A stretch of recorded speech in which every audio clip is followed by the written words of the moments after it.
One of the things that we've said about Presbyterians is that we're super organized. We've dealt with that in a different segment. And so sometimes we can get a little wonkish, as they say, with how we do things, and yet it's really necessary as part of our structure to get things done. So if it's used well, it can be really effective.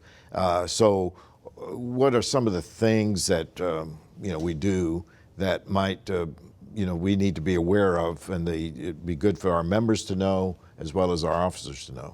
Well, it's important for the work of the church to be divided up amongst the members and elders of the church. Because if anyone is a member of a local church, they're probably familiar with the term committee. They've worked on a mission committee, or an outreach committee, or a greeting committee, or a finance committee. And that's because we don't want to have everyone involved in every aspect of everything of the church. We divide up that work with people who have skills and gifts for it, and then they report back to the whole. And so in our Book of Church Order, there are two words that sound an awful lot alike and can be confusing to people. That is a committee and a commission. And these are involved not just at the General Assembly level, not just at the Presbytery level, but in your local church. So what's the difference between these two words? All right. Well, a committee is what you just said. It's where people are put together with a particular task. Missions, outreach, worship, finance, and so forth. And their responsibility is to organize it, study it, give recommendations about how to improve, because we want to make sure we're dealing with the thing correctly. But it always has to report back to the group that has established it. So they can't just take things and run with them and not ever report back to the whole group. They are responsible. They're given a mandate, responsibilities by, let's say, at the local level by the session, at the Presbytery level by the Presbytery, and the General Assembly by the General Assembly. So the committees then basically put it all together, study it, and they may be given a mandate where they can operate within that structure, but they always have to report back to the mothership and talk and mention, to make sure that they're getting their mandate and keeping their mandate coming from that the organization itself. But that's not the only way that we can delegate authority. It's not that we always need to report back, because there are some tasks that are discrete, that are unique, right, and that don't require additional debate, discussion, and research. Right. And that's called a commission. And a commission has, it's given a mandate, it's given a responsibility, and it's like a sort of a power of attorney. You can say, this area of our work, we're delegating to you to do and to complete. But that's all they can do. They're not given authority to do any other part. It's specified. Exactly. Very specific, very narrow. So, for instance, we have commissions that will ordain and install ministers in the church. Because a presbytery, in our system, a minister is a member of presbytery, not of the local church. So he is examined by presbytery, and when his examination has been approved, then they set up a commission to take care of, at some point in the future, to formally ordain and or install him into the office at the local church where he has been called. And once they finish, they write it up, and they have minutes, and those minutes, when they approve them, are the actions of the presbytery that gave them that authority. And then those minutes, though, are carried in the book, the minute book of the presbytery. So when a commission acts, it doesn't act as a part, it acts for the greater body. And so another example would be at my church and many churches, when someone wants to join the church, they have to be interviewed by the session.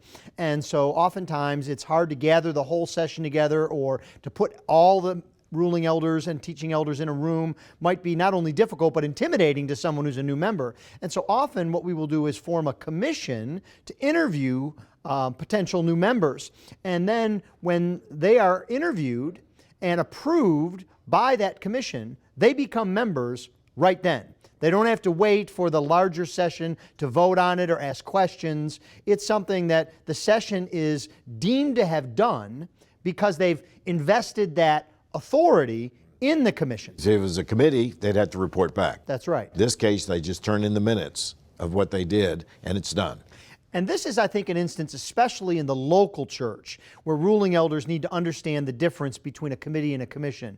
We sort of have that down at the Presbyterian and the General Assembly level, but oftentimes ruling elders, because they're a part of a session that may not be as large as a whole presbytery or as large as the General Assembly is, obviously, they may not realize when they need a committee or when they need a commission.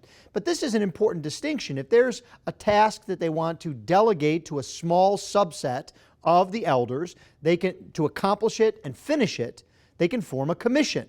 And that can be a commission for one discrete task or something ongoing, like to interview members for membership.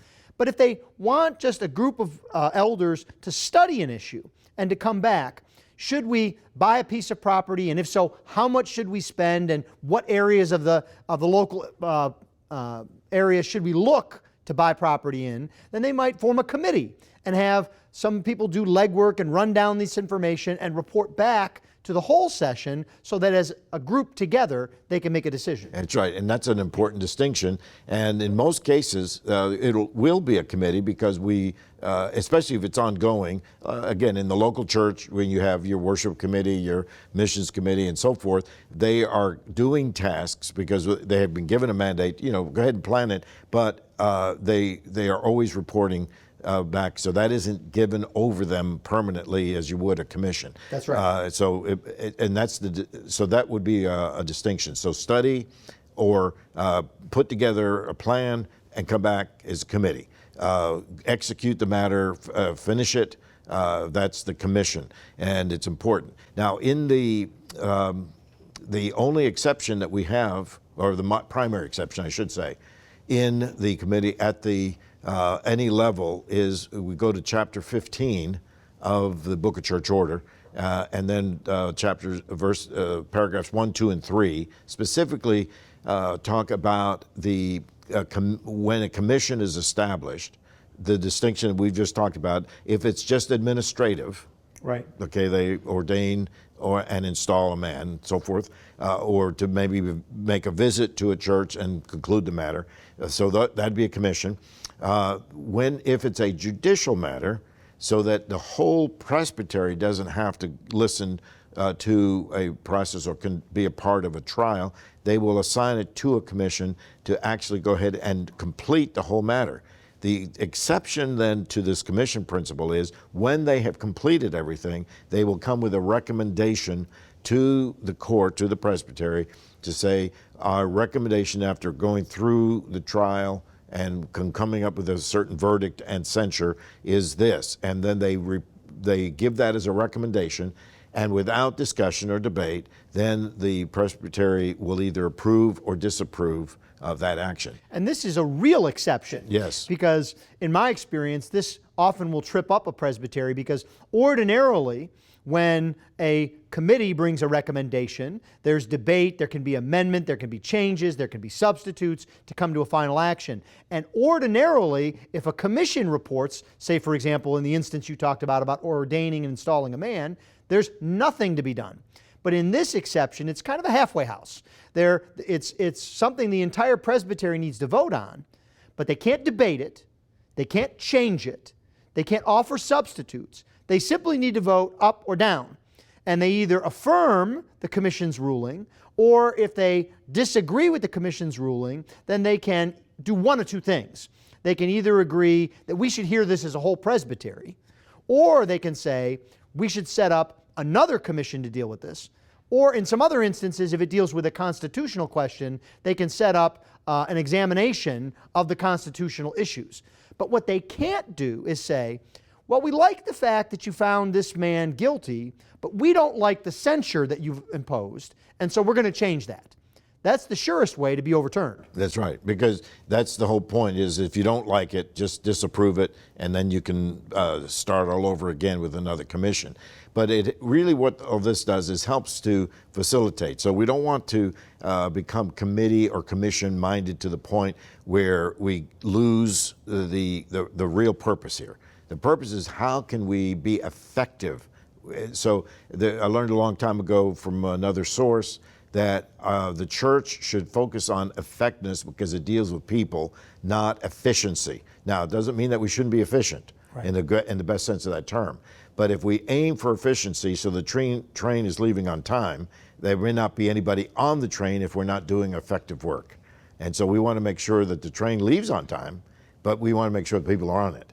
So commission, our committee, just is a facilitating means by which the work can get done honorably and well to the glory of Christ. So we're not there just to say, let's get this done. This is a little boring. It's tedious and so forth. If it's that way, then there's something else that's wrong with the system.